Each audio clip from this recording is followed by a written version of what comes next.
बिहार राज्य में आप धर्म सुधार आंदोलन देखोगे तो मुख्यतः बिहार राज्य में कौन सा धर्म सुधार आंदोलन चलेगा, तो शुरुआत इसकी बौद्धिज्म और जैनिज्म से होती है। ठीक है, क्योंकि कहीं ना कहीं से बौद्धिज्म और जैनिज्म का फैलाव जो होता है वो आपको बिहार से ही आपको देखने को मिलेगा। ठीक है, तो ईसा पूर्व, ठीक है, ईसा पूर्व मतलब बीसी, तो ईसा पूर्व की 6वीं शताब्दी के आसपास नई चिंतन विचारधाराओं का जन्म लिया, जिसे इतिहास में धार्मिक सुधार आंदोलन के नाम से भी जाना जाता है।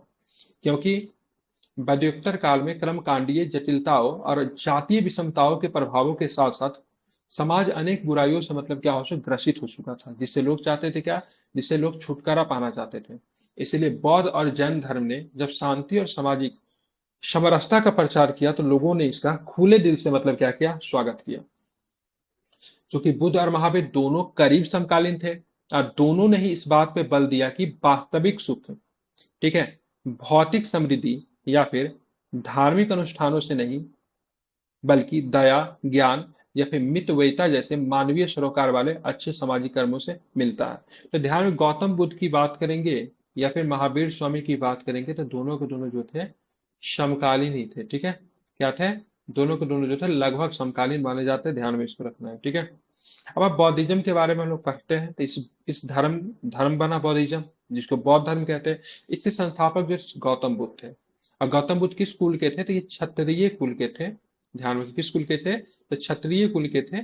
और क्षत्रिय में ध्यान में रखेंगे तो शाक्य थे। ठीक है, शाक्य कुल से आते थे, कुल का नाम क्या था, शाक्य था, इसलिए गौतम बुद्ध को क्या कहा जाता है, तो शाक्य शाक्य। मुनि भी कहते हैं। ठीक है, ध्यान में रखेंगे। ठीक है, क्या कहते हैं, शाक्य मुनि कहते हैं।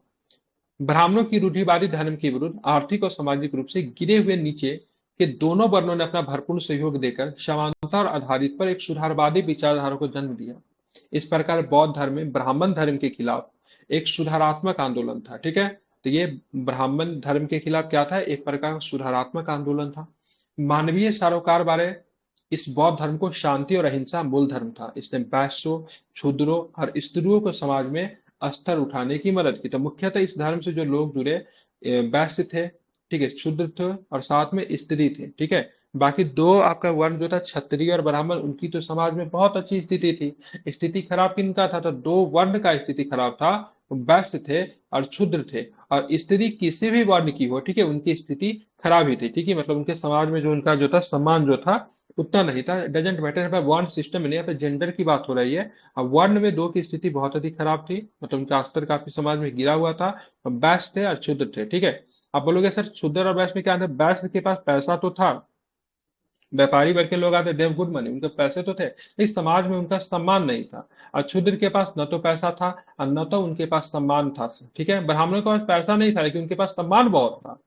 क्षत्रिय के पास भूजा बल था, ठीक है, तो उनका शासन करने का उनकी प्रवृत्ति थी। अब वैश्य के पास पैसा होने के बावजूद भी इनका सम्मान नहीं था समाज में। ठीक है, तो इन वर्गों को सबसे अधिक ध्यान में रखेंगे प्रभावित किया बौद्धिज्म और जैनिज्म। ठीक है, जैनिज्म तो सबसे ज्यादा प्रभावित किया वैश्य वर्ग के। ठीक है, दिल्ली में अभी भी जाएंगे तो ऐसे ऐसे जैन लोग हैं जो करोड़पति है। ठीक है, और सबके सब वैश्य समाज से ही है। बौद्ध धर्म के प्रवर्तक की बात करेंगे, महात्मा बुद्ध थे। बचपन का नाम की बात करेंगे तो ध्यान में इनका नाम सिद्धार्थ था। जन्म कहाँ पे हुआ था, जन्म जानते हैं आप लोग, कपिल वस्तु में हुआ, जो कि लुम्बिनी अब नेपाल में पड़ता है, ध्यान में रखेंगे। कब हुआ जन्म इनका, 563 ईसा पूर्व। ठीक है, तो 563 बीसी में क्या होता है, इनका जन्म होता है, ये भी आपको ध्यान में रखना चाहिए, महत्वपूर्ण है। ठीक है, और किस कुल में हुआ था, क्षत्रिय कुल में हुआ था। लेकिन क्षत्रिय कुल तो बहुत सारा होता है ना, जैसे महावीर भी जो थे वह भी क्षत्रिय कुल में थे, ये भी क्षत्रिय कुल में, लेकिन क्षत्रिय कुल में किस कुल में था, शाक्य कुल में हुआ था। किसमें हुआ था, शाक्य कुल में हुआ था। अब इनके पिताजी की नाम की बात करेंगे तो बुद्ध के पिताजी का नाम क्या था, सुधोधन था। अब माता के नाम की बात करेंगे तो माता का नाम क्या था, महामया था। ठीक है, महामया। लेकिन क्या होता है, जन्म के कुछ दिनों के बाद ही अब देखो इनके माता जी का देहांत हो जाता है। और इनका जो अपब्रिंगिंग की बात करेंगे, पालन पोषण जो होता है सो मुख्यतः इनकी सौतेली माँ करती है, जो कि इनकी मौसी थी, जिनका नाम था प्रजापति गौतमी। अब प्रजापति गौतमी का नाम इसलिए भी इंपॉर्टेंट है कि बौद्धिज्म को स्वीकार करने वाली शी इज द फर्स्ट, मतलब बौद्धिज्म में जिनको शामिल किया गया, बौद्ध धर्म में जिनको शामिल किया गया, और प्रजापति गौतमी की बात करें पहली महिला थी। और कल के क्लास में हमने बताया था प्रजापति गौतमी जब पहली महिला थी तो दूसरी महिला कौन थी, तो आम्रपाली जो थी, आम्रपाली। वैशाली की जो मशहूर मतलब नर्तकी थी, ठीक है, नगर वधु जो थी आम्रपाली, वो बौद्ध धर्म में शामिल होने वाली दूसरी महिला थी। ठीक है, बुद्ध जब थोड़े बड़े होते तो इनकी विवाह उस समय की सबसे खूबसूरत महिला से की जाती, जिनका नाम था योशोधरा। ठीक है, उनसे एक पुत्र की प्राप्ति होते, पुत्री नहीं था इनके पास, एक पुत्र ही था जिनका नाम था राहुल। इनके पास पुत्र था, और महावीर स्वामी के पास पुत्र, उनके पास पुत्र नहीं था, उनके पास पुत्री थी। ठीक है, तो इनके पास क्या था, पुत्र था, उनके पास केवल एक पुत्री थी, ध्यान में आपको रखना है। ठीक है, सिद्धार्थ जब कपिल वस्तु मतलब इनको तो घर से निकलने नहीं दिया जाता था, क्योंकि एक साधु ने भविष्यवाणी की थी, अगर इस व्यक्ति सांसारिक दुख को अगर देखेगा तो ये संत बन जाएगा। ठीक है, और पिता परेशान हो गए, क्योंकि एक बेटा था, राज्य का संभालना था, संत बन जाएगा तो कैसे काम चलेगा। तो घर से निकलने नहीं दिया जाता था, इनके सामने हमेशा वैसे चीजों को रखा जाता जिससे दुख न झलकता हो। ठीक है, जो दरबार में रहने वाले बुजुर्ग थे, बूढ़े थे, बीमार थे, उन सभी लोगों को निकाल दिया गया। मतलब इनके सामने ऐसी चीजों को पोर्ट्रेट किया गया कि दुनिया कितनी खूबसूरत है। ठीक है, बहुत जीत करने के बाद एक दिन सैर पे निकले, किसी यात्रा पे निकले, तो चार दृश्य को देखा इन्होंने। यार चार दृश्य को देखने के बाद इनका मन जो था काफी अधिक विचलित हो गया। सबसे पहले इन्होंने बूढ़ा व्यक्ति को देखा, फिर ये बीमार व्यक्ति को देखा, और ये सब यात्रा को भी देखा, और अंतिम में देखा सन्यासी को देखा। ठीक है, जब बूढ़ा व्यक्ति को देखा तो भविष्य में कभी तो इन्होंने देखा नहीं था, क्योंकि दरबार से सारे बूढ़े लोगों को निकाल दिया, इनको लगा कि जीवन हमेशा ऐसा ही होता है। बीमार कोई होता नहीं था, क्योंकि कोई दर हो नहीं सकता, क्योंकि इनको वो चीजें दिखाई नहीं जाती थी। तो बीमार पहले बार देखा तो प्रश्न किया, अपने सारथी से प्रश्न किया, अपने मित्र से प्रश्न किया, तो बताया नहीं, ये भी एक दुनिया का सच है। और जब सब यात्रा को देखा तो इनका मन और भी अधिक विचलित हो चुका। तो मनुष्य जो है मरणशील है, मनुष्य अमर नहीं है। अंतिम में देखा सन्यासी, जिनके वस्त्र भी नहीं थे, कपड़े भी नहीं थे, लेकिन बहुत खुश नजर आ रहा था। ठीक है, तो बोला से देखिए इनके पास कुछ भी नहीं है, फिर भी इतना खुश है। तो ये सन्यासी जो था इनको बहुत अधिक क्या किया, प्रभावित किया। गौतम बुद्ध का प्रिय घोड़ा का नाम जो था, ठीक है, इतिहास में कुछ घोड़ा काफी प्रसिद्ध रहा है, जैसे बऊ केफला की बात करेंगे, सिकंदर का घोड़ा होता, महाराणा प्रताप जी का घोड़ा का नाम चेतक था, गौतम बुद्ध का घोड़ा का नाम कंठक था, एक नेपोलियन का भी व्हाइट रंग का घोड़ा था, नाम भूल रहा हूँ, वो भी काफी प्रसिद्ध था। ठीक है, तो इतिहास में घोड़े काफी प्रसिद्ध रहे, तो कंठक का नाम आपको ध्यान में रखना है। ठीक है, किनका घोड़ा था, तो गौतम बुद्ध का घोड़ा था। और इनके सारथी था, ठीक है, जो कि इनका मित्र भी था, जिसका नाम था छन्ना। ठीक है, कहीं कहीं चन्ना भी दिया रहता है, चन्ना मेरे वाला नहीं है। ठीक है, छन्न या फिर चन्ना भी कहीं कहीं पे दिया रहता है, इनका सारथी था, जो कि इनका एक अच्छा मित्र भी था। ठीक है, और गौतम बुद्ध से संबंधित कुछ प्रतीक है, उसको भी जरा हम लोग समझते हैं। अगर बात की जन्म की प्रतीक की बात करेंगे, तो कमल, ठीक है, एवं सांड। ठीक है, कमल एवं सांड दोनों में से कुछ भी दिया रहेगा, जन्म का प्रतीक होगा। ठीक है, माँ ने इनके सपना में देखा था, और जब इसकी भविष्यवाणी की जाती है तो पता चला कि व्यक्ति या तो बहुत बड़ा राजा बनेगा, या फिर इस दुनिया का सबसे बड़ा संत बनेगा। ठीक है, पिताजी विचलित हो गया, तो भाई साहब मेरा बेटा है तो राजा ही बनेगा, संत क्यों बनेगा। ठीक है, गृह त्याग की बात करेंगे तो इन्होंने गृह त्याग जो था का प्रतीक जो था घोड़ा था। ठीक है, दो तरह के प्रश्न आते हैं, एक प्रतीक आता है, एक घटना पूछा जाता है, इस घटना को कहते क्या। ज्ञान का प्रतीक की बात करेंगे, ठीक है, बोधि वृक्ष था, बोधि वृक्ष जो कि पीपल का वृक्ष था, क्योंकि इसी वृक्ष के नीचे इनको ज्ञान की प्राप्ति हुई थी। और निर्वाण का बात करें, निर्वाण का मतलब ध्यान में रखेंगे, निर्वाण का मतलब क्या था, पदचिन्ह था। और मृत्यु की बात करें, स्तूप था, क्योंकि इनके जो बौद्ध धर्म के जो भी अवशेष वगैरह होते हैं वो कहाँ पे रखे जाते हैं, स्तूपा में रखे जाते हैं। ठीक है, इसको आपको ध्यान में रखना है। अब देखें बुद्ध से संबंधित कुछ मतलब फैक्ट की बात करेंगे तो ध्यान में रखना है। तो सबसे पहले बात करेंगे, माता के गर्भ में थे तो ध्यान रखें हाथी। ठीक है, हाथी क्या था, माता के गर्भ में आना जो था इनके जन्म का प्रतीक है। ठीक है, ध्यान में रखेंगे, माता के गर्भ में आने का प्रतीक क्या, हाथी है। कमल की बात करेंगे तो बुद्ध का जन्म का प्रतीक है। घोड़ा भी हम लोगों ने जस्ट पढ़ा, गृह त्याग का है। बोधि वृक्ष हम लोग पढ़ा, ज्ञान का है। धर्म चक्र क्या है, धर्म चक्र प्रवर्तन जो था इन्होंने ऋषिपट्टनम में दिया था। ऋषिपट्टनम बौद्ध धर्म में लिखा हुआ, लेकिन वैसे नाम उसका था सारनाथ है। क्या नाम था ये, सारनाथ था। वैसे इसको क्या बोलते हैं, हाँ। ऋषिपट्टनम कहते हैं। बनारस आप जाओगे तो बनारस के पास में एक छोटी सी जगह है जिसको सारनाथ के नाम से जाना जाता है। ठीक है, वैसे ऋषिपट्टनम में था, उन्होंने सबसे पहले वहां पे अपने प्रथम उपदेश दिए थे। भूमि स्पर्श का मतलब होता है इंद्रियों पर क्या होना। ठीक है, ऑर्गेन्स पे मतलब क्या होना, कंट्रोल हो जाना। ठीक है, पांच ऑर्गेन्स होते हैं ना, सारे ऑर्गेन्स पे क्या था, इनको कंट्रोल था। एक करवट सोना, मतलब एक ही करवट सोना, ध्यान रखें, हाथ को ऐसे करके एक ही करवट सोना, वन वे, ये क्या था, महापरिनिर्वाण। ठीक है, ध्यान में रखें, मतलब मृत्यु का था। अब यहाँ पे देखेंगे क्या होता है, सांसारिक सुख दुख से मोहभंग हो जाने का सिद्धार्थ जो थे गौतम बुद्ध 29 वर्ष की अवस्था में घर को त्याग देते हैं। ठीक है, 29 वर्ष की अवस्था में, ठीक है, आधी रात के समय अपनी पत्नी और एक नाबालिग पुत्र को, ठीक है, बच्चा ही था, उसको छोड़कर मतलब क्या करते, गृह को त्याग देते हैं। बौद्धिज्म में इस घटना को महाभिनिष्क्रमण कहा गया। जब गृह त्याग जब इन्होंने किया तो सबसे पहले मतलब वैशाली पहुंचे। अब वैशाली में उस समय काफी प्रसिद्ध जो थे साध्विक थे जिनका नाम था अलार कलाम, उनके आश्रम में गया, उनसे मतलब सांख्य दर्शन का शिक्षा लिया। ठीक है, तो सबसे पहले इन्होंने सांख्य दर्शन का शिक्षा लिया। ठीक है, वैशाली में जाके अलार कलाम से, तो ये गौतम बुद्ध के प्रथम गुरु कहलाए। ठीक है, ध्यान में रखेंगे। ठीक है, तो गौतम बुद्ध के प्रथम गुरु कौन हो गया? अलार कलाम हो गए, जिनसे उन्होंने क्या लिया था? शिक्षा लिया था। ठीक है, अब वहां पे चलेंगे। ठीक है, अलारकराम ध्यान रखें अपनी साधना के शक्ति के लिए विख्यात अलारकराम के आश्रम में गए थे। अलारकराम से कौन से धर्म का शिक्षा लिया था? किस दर्शन का शिक्षा लिया था? तो सांख्य दर्शन का इन्होंने सांख्य दर्शन। शिक्षा लिया था। ठीक है, अब यहाँ पे देखें अलारकराम से उन्होंने सांख्य दर्शन की शिक्षा ग्रहण की, और इसी से अलारकराम जो थे बुद्ध के मतलब क्या थे? तो प्रथम गुरु जो थे बने। ठीक है, तब पश्चात है राजगिरी गए। राजगिरी में एक और महान व्यक्ति से मिले जिनका नाम था रुद्रक रामपुत्र। क्या नाम था? रुद्रक रामपुत्र नहीं होगा, पुत्र दिया रहता है, रामपुत्र भी रहता है। रुद्रक रामपुत्र या फिर रामपुत्र याद कर लीजिए, उनसे मिले। और वहां से मतलब ध्यान में उनसे भी उन्होंने शिक्षा लिया की खोज में। ध्यान में वहां से मिले और वहां से ज्ञान की खोज में उरुवेला बोध गया पहुंच गए। ठीक है, उरुवेला को क्या बोलते थे? बोध गया बोलते हैं। ठीक है, तो इनके दो गुरु, एक अलार कलाम और दूसरा है रुद्रक रामपुर। ठीक है, प्रथम गुरु की बात करेंगे तो अलार कलाम थे, और दूसरे गुरु कौन थे? रुद्रक रामपुत्र थे। ठीक है, जब वहां पे उरुवला पहुंचे, बोध गया पहुंचे, तो वहां पे बोध गया में एक नदी के किनारे बैठ गए। ठीक है, इसका नाम था निरंजना नदी। ठीक है, अभी भी है निरंजना नदी, जो फल्गु के नाम से भी वर्तमान स्वरूप में जानते हैं। अब ये नदी का हिंदू धर्म में काफी अधिक इंपॉर्टेंस है, क्योंकि इस नदी में पिंड दान होती है। ठीक है, लोग कहीं भी मरे अगर हिंदू धर्म से जुड़े हुए तो मुक्ति उनको यहीं पे आके मिलेगी, फल्गु नदी में ही पिंडदान किया जाता है। ठीक है, नदी के किनारे उरुवेला वन। ठीक है, वहां पर कौन सा वन था? उरुवेला वन। उरुवेला वन में एक पेपर वृक्ष था जिसका नाम पीपल। ठीक है, पीपल के वृक्ष के नीचे बैठे और 6 वर्षों तक इन्होंने कठिन तपस्या की। ठीक है, 29 वर्ष के घर से निकले थे और 6 वर्ष तक इन्होंने कठिन तपस्या की। और 35 ईयर्स के उम्र में, ठीक है, बैसाख पूर्णिमा को सिद्धार्थ को ज्ञान की प्राप्ति हुई। ठीक है, अब बैसाख पूर्णिमा बौद्धिज्म में देखोगे तो काफी अधिक इंपॉर्टेंट है, क्योंकि गौतम बुद्ध जी का जन्म की बात करेंगे बैसाख पूर्णिमा को ही हुआ था। ज्ञान की प्राप्ति की बात करेंगे तो बैसाख पूर्णिमा को ही हुआ था।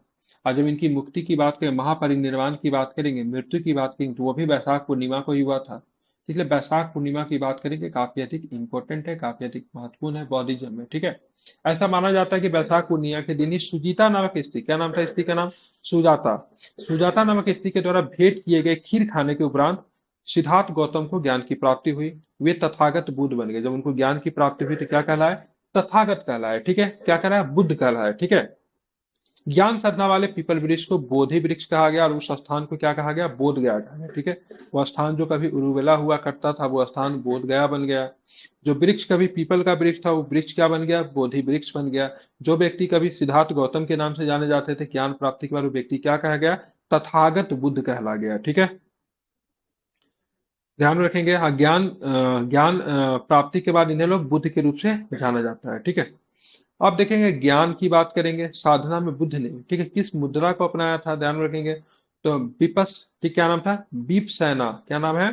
तो ज्ञान ध्यान साधना में बुद्ध ने, ठीक है, बीप सेना को अपनाया था। ठीक है, एक प्रकार का मुद्रा था। मुद्रा मतलब करेंसी नहीं। ठीक है, मुद्रा मतलब कैसे बता दो, मतलब बैठने का तरीका, सोने का तरीका नहीं बोले, अरे सही से बैठो ना, किस मुद्रा में हो तुम। ठीक है, तो उसको बोलते हैं बीप सेना। ठीक है, ज्ञान प्राप्ति कर बुद्ध ने जो पहला उपदेश जो दिया सारनाथ में दिया, लेकिन सारनाथ में किस नाम से है? ऋषि पट्टनम के नाम से भी जानते हैं, यहाँ पे ध्यान रखना है। और जब इन्होंने पहला उपदेश दिया तो इस घटना को बौद्धिज्म में क्या कहा गया? तो धर्म चक्र परिवर्तन कहा गया। क्या बताएंगे इस घटना को? तो धर्म चक्र परिवर्तन के नाम से इस घटना को बौद्धिज्म में जाना जाता है, ये ध्यान में रखेंगे। ठीक है, जब बुद्ध सारनाथ पहुंचे तो वहां पे अपने 5 शिष्यों को सबसे पहले शिक्षा दिया। सबसे पहले आनंद, आनंद इनका सबसे प्रिय शिष्य में से एक था। आनंद हो गया, उपाली हो गया, शरेपुत्र हो गया, ठीक है, मुगलान हो गया, फिर अश्वजित। ठीक है, सबको मतलब इन्होंने क्या? बौद्धिज्म की शिक्षा दी। ठीक है, ध्यान रखेंगे आनंद, उपाली, श्रेयपुत्र, मुगलान एवं अश्वजित। ज्ञान प्राप्ति कर बुद्ध ने, ठीक है, 40 वर्षों तक मगध, वैशाली, शाहनाथ आदि क्षेत्रों में बौद्ध धर्म का प्रचार किया। कहाँ कहाँ पे किया? ध्यान रखिएगा। ठीक है, मगध में, वैशाली में, सारनाथ आदि क्षेत्रों में। ठीक है, कभी कभी प्रश्न पूछेगा से इनमें से किस स्थान से गौतम बुद्ध का कोई संबंध नहीं था, तो अगर उसमें तक्षशिला दिया रहेगा ना तो उसको मार दीजिएगा, सही हो जाएगा। ठीक है, तक्षशिला ये कभी भी नहीं गए थे, इसको आपको ध्यान में रखना है। ठीक है, बुद्ध अपने सर्वाधिक उपदेश की बात करेंगे तो कौशल देश की राजधानी श्रावस्ती में दिया था। ठीक है, श्रावस्ती का जो शासक जो था, कौशल का जो शासक जो था, वो प्रसेनजीत था। ठीक है, क्या नाम था? प्रसेनजीत था, जो कि अजात शत्रु का मामा भी था, अजात शत्रु का ससुर भी था। प्रसेनजीत की बेटी वजीरा थी, जिससे अजात शत्रु का विवाह हुआ था। और प्रसेनजीत ने अपनी बहन का शादी जो था बिंबिसार से किया था। तो इस तरीके से प्रसेनजीत, बिंबिसार, अजातशत्रु, ठीक है, गौतम बुद्ध, सबके सब की बात करेंगे तो क्या थे? समकालीन थे। ठीक है, सब एक दूसरे से कहीं न कहीं से कनेक्टेड थे। तो वहां पे गए तो वहां पे इनकी मित्रता थी प्रसेनजीत से। तो कौशल राज में जाते थे, श्रावस्ती में, और सबसे ज्यादा मतलब इन्होंने क्या दिया? ज्ञान वगैरह का दिया। ठीक है, कौशल देश में इनके रहने वगैरह के लिए वन वगैरह भी दान में दिया गया था कौशल के राजा के द्वारा। ठीक है, लेकिन इन्होंने प्रचार का केंद्र जो था मगध को बनाया था। किसे बनाया था? प्रचार का केंद्र की बात करेंगे, मगध को बनाया था। ठीक है, मगध में एक जगह था, मगध की राजधानी राजगृह थी। राजगृह में एक जगह था जिसका नाम रत्नागिरी। ठीक है, ध्यान रखेंगे, अभी भी ये पर्वत है रत्नागिरी। रत्नागिरी पर्वत बहुत इंपॉर्टेंट है। ये रत्नागिरी पर्वत है, अभी भी आपको राजगीर में दिखेगा। वहां पे महात्मा बुद्ध का प्रिय निवास था, उसको गिद्धकूट के नाम से जाना जाता है। ठीक है, तो कभी राजगीर जाए तो गिद्धकूट पर्वत जरूर घूमे। ठीक है, वहां पे उनका क्या था? निवास स्थान था, जहां पे गौतम बुद्ध जो थे गिरिधकूट पर्वत पे रहते थे। ठीक है, ध्यान रखेंगे। ठीक है, जो कि रत्नागिरी में था। गौतम बुद्ध के अनुनायी की बात करें तो बहुत सारे अनुनायी थे, मैंने जस्ट बोला अभी, समकालीन ही था। बिंबिसार का बेटा अजातशत्रु, अजातशत्रु का बेटा उदयन, तीनों का तीनों था। ठीक है, बाप बेटा पोता। ठीक है, सबके सब क्या थे? इनके समकालीन ही थे। अब प्रसेनजीत की बात करेंगे तो मित्र भी था। तो ये राजा जो थे क्या थे? समकालीन राजा जो थे इनके अनुनायी थे। अब राजा के अनुनायी बनने से ये फायदा होता था से राजा अगर धर्म से जुड़ जाता तो जनता भी उसको फॉलो करता था। तो जो भी ये लोग थे कोशिश करते थे राजा को कम से कम मतलब इस धर्म में लेकर चले आए। ठीक है, राजा जो थे धर्म को संरक्षण भी देते थे, ये भी आपका इंपॉर्टेंट है। जब महात्मा बुद्ध जब बोध गया में थे तो वहां पे दो सौदागर, ठीक है, को शिष्य बनाया। ठीक है, तो इसका नाम था तपुस और मतलब मल्लिक। ठीक है, दोनों के दोनों क्या थे? सौदागर थे, व्यापारी थे, बंजारे थे, इनको अपना शिष्य बनाया। ये दोनों शूद्र थे। क्या थे ये दोनों के दोनों?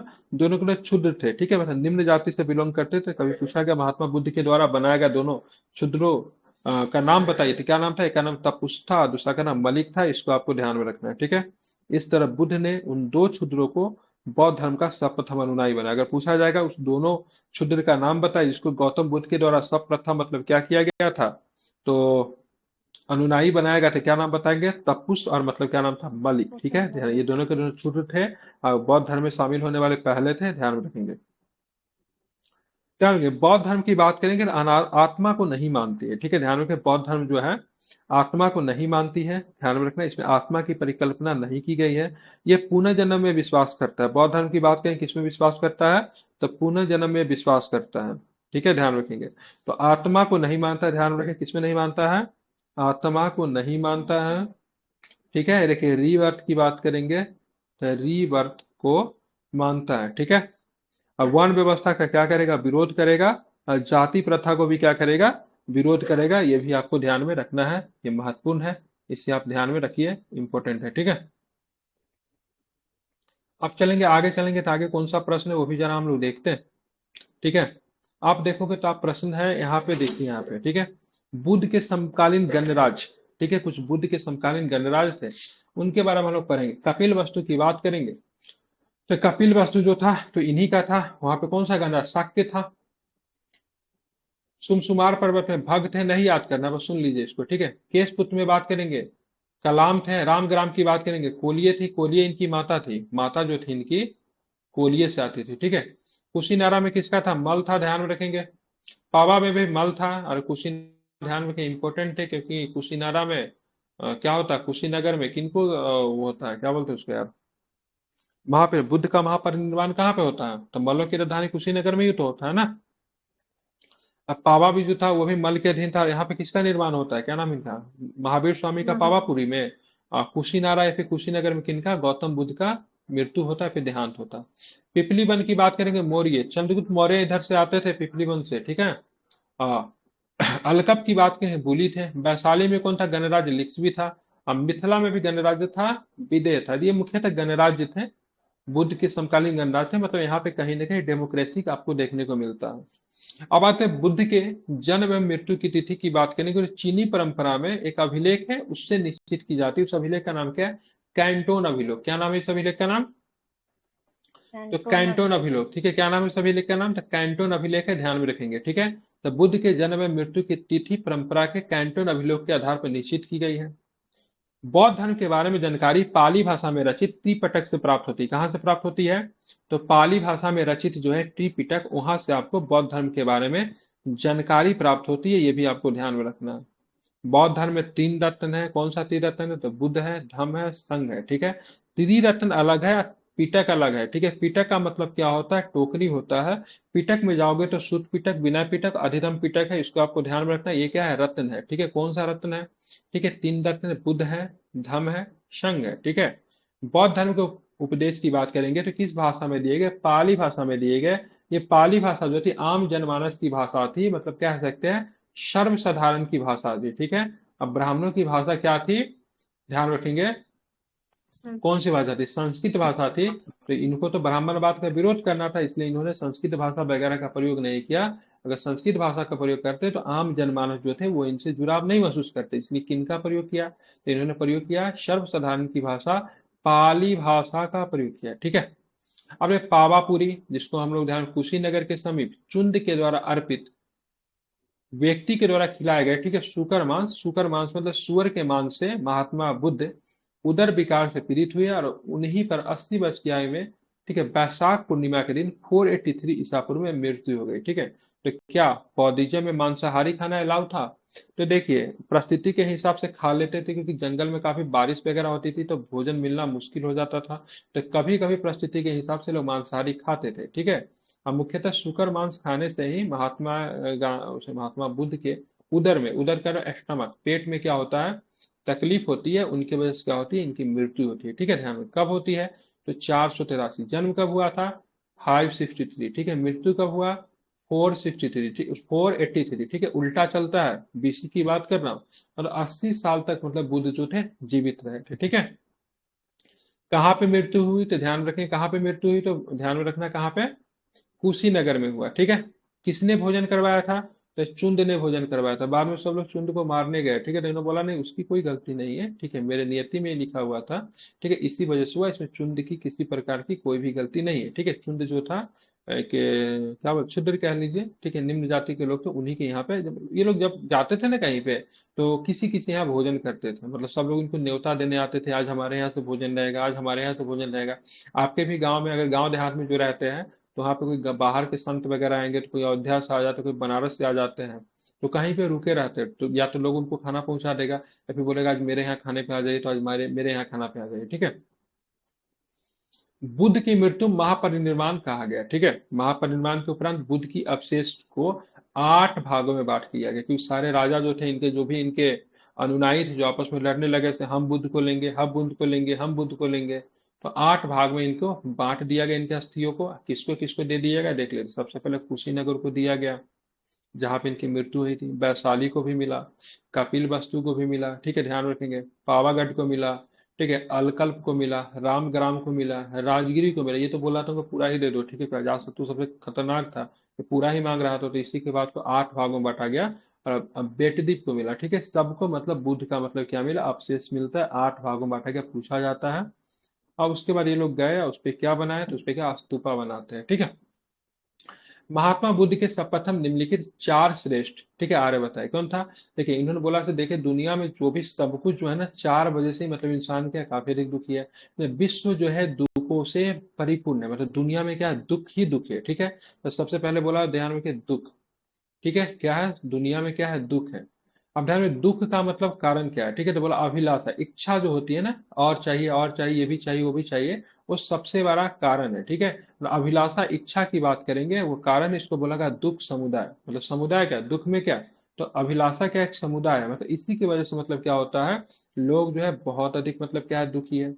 तीसरा इन्होंने बताया, अभिलाषाओं को विजित कर सभी दुखों को छुटकारा हो सकता है। अगर अभिलाषा पे कंट्रोल कर लेते, इच्छा पे अगर आप कंट्रोल कर लेते हो, तो ध्यान रखेंगे सारे ही दुखों से क्या मिलेगी?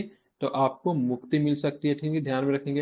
ये काफी अधिक महत्वपूर्ण इन्होंने बोला है, इसे ध्यान में रखना है। तो अगर अभिलाषा पे अगर विजय पा लेंगे, तो सारे ही दुखों से क्या मिल सकती है? मुक्ति मिल सकती है, ठीक है। चौथा कारण क्या बताया? दुख निवारण के मार्ग, ठीक है।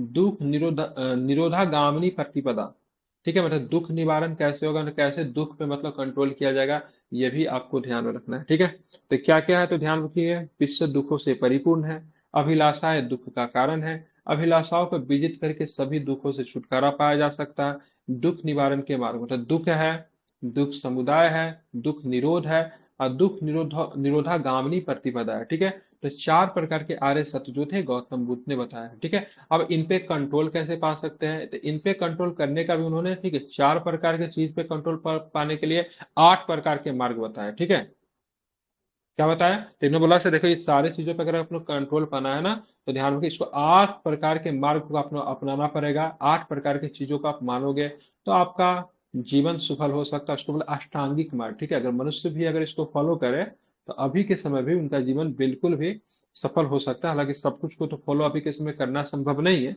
लेकिन अगर कोई करता है तो बहुत बढ़िया है। ठीक है, ठीक है, अष्टांगिक मार्ग के द्वारा दुख से मुक्ति संभव है। संसार में दुख ही दुख है, और दुख के निदान के लिए अष्टांगिक मार्ग को अपनाना चाहिए। मतलब अगर दुख से आपको मुक्ति पाना है तो आपको 8 प्रकार को अपनाना चाहिए। ठीक है, सबसे पहले उन्होंने समयक दृष्टि बताया। ठीक है, उसके बाद समयक संकल्प है, समयक वाणी है, समयक कर्मांत है, समयक आजीव है, ठीक है, समयक व्यायाम है, समयक स्मृति है, समयक समाधि है। मतलब मर भी समय से जाना, ऐसे नहीं काफी लंबा जीवित रहना। ठीक है, तो 8 प्रकार के मार्ग बताए, ताकि चारों प्रकार के जो उन्होंने दुख के जो कारण बताए थे सबसे क्या मिल सकता है, मुक्ति मिल सकता है। ठीक है, अगर बुद्ध के अनुसार अगर माने तो ये अष्टांगिक मार्ग का अगर कोई पालन करता है, कोई भी पालन, अगर मनुष्य अगर इस संसार में इस मार्ग को अगर पालन करता है तो तृष्णा से मुक्त हो जाएगा। ठीक है, तृष्णा मतलब इच्छा अभिलाषा से मुक्त हो जाएगा। अब बाद में उसको क्या मिलेगी, तो उसको मतलब क्या मिलेगा, मोक्ष की प्राप्ति हो जाएगी। ठीक है, अब बुद्ध जो थे मध्यम मार्गी थे, मतलब बहुत अधिक अहिंसा की, मतलब अहिंसा तो था, हिंसा की बात नहीं करते थे। अब बहुत अधिक अहिंसा पे भी बल नहीं देते। अगर जैनिज्म की बात करेंगे तो जैनिज्म जो था बहुत ही ज्यादा मतलब क्या था, अहिंसावादी था। ठीक है, जैनिज्म जो था बहुत ही ज्यादा अहिंसावादी था, एक्सट्रीम था। मतलब वहां पे आप देखेंगे अहिंसा इस लेवल की थी, तो मतलब खेती का भी विरोध करता था, खेती का विरोध करता था। अगर खेती करेंगे तो उसमें क्या होगा, कीड़े मकोड़े मतलब मरेंगे, इसलिए खेती का भी इन्होंने क्या किया, पूरी तरीके से मतलब विरोध किया। तो कुछ ज्यादा ही एक्सट्रीजम था उसमें अहिंसा को लेके। ठीक है, अब यहाँ पे देखिए, लेकिन यहाँ पे बुद्ध का सिद्धांत जो था कैसा था, मध्यम मार्गी था। ठीक है, मतलब उनका मानना था जब बीना के तार को इतना ढीला मत रखो कि कोई सूर ही ना निकले, और उसे इतना भी मत कसो कि वो टूट जाए। ठीक है, जैसे बालू को हाथ में आसानी से पकड़िए तो कोई दिक्कत नहीं होगा, बालू नहीं गिरेगा, लेकिन बालू को अगर जोर से पकड़िए क्या होगा, बालू पिछल के नीचे गिरना लगता है। ठीक है, तो इन्होंने बोला से बीना का तार को इतना ढीला मत रखे उसे किसी प्रकार की कोई सूर ना निकले, और उसको इतना भी मत मतलब कस दो कि वो टूट जाए। मतलब बुद्ध जो थे मध्यम मार्गी थे। ठीक है, बुद्ध ने नैतिक आचरण को शुद्ध और समुन्नत करने पे विशेष जोर दिया, नैतिक आचरण पे। ठीक है, इसके लिए 10 शील का पालन करना पड़ता था। मैं बौद्धिज्म को जो फॉलो जो करता था उसको 10 शील का पालन करना पड़ता। दो तरह के लोग बौद्धिज्म को फॉलो करने वाले, एक तो लोग वैसे थे जो पूरी तरीके से संत बन जाते थे, मठ में आके रहना शुरू कर देते थे, और एक दूसरे ऐसे लोग थे जिसमें राजे महाराजे आते थे, या फिर आम जनमानस भी कह लीजिए, जो बौद्धिज्म को फॉलो तो करते लेकिन मठ वगैरह में नहीं रहते थे, अपने घर में भी रहते थे, शादी विवाह भी कर लिया था। मतलब वो भौतिक जीवन को जीते हुए मतलब क्या करते थे, बौद्धिज्म को फॉलो करते थे। शुरू का जो 5 गो था ना, वो जो था गृहस्थ के लिए आवश्यक था। जो गृहस्थ जो था, गृहस्थ कैसे, जैसे मान लीजिए बिंबिसार, अब बिंबिसार बौद्धिज्म को फॉलो करा तो 10 चीज को थोड़ी ना फॉलो करेगा। उदयन फॉलो करा, अजात शत्रु प्रसेनजीत फॉलो करा, तो राजा है, उसने विवाह कर रखे, उनके बच्चे हैं। ठीक है, राज प्रशासन को भी ध्यान में रखना है। तो 10 शील में से जो शुरुआत की जो 5 जो था ना, गृहस्थ को फॉलो करना पड़ता था। परंतु जो संघ में प्रवेश करता, जो भिक्षु जो होते थे, जो संत जो होते थे, उनके सारे ही सारे शीलों को मतलब क्या करना पड़ता था, पालन करना पड़ता था। ये 10 शील को ना, अहिंसा मतलब हिंसा नहीं करोगे अगर बौद्धिज्म को अपनाओगे, सत्य बोलना है। ठीक है, असत्य, असत्य का मतलब क्या है, चोरी नहीं करना। ठीक है, अपिग्रह का मतलब क्या होता है, धन का संचय नहीं करना होता है। ठीक है, ब्रह्मचर्य का मतलब होता है, ध्यान में रखेंगे, क्या होता है ब्रह्मचर्य का मतलब, क्या होता है, तो ध्यान में रखेंगे ब्रह्मचर्य का पालन करना, समझ गए।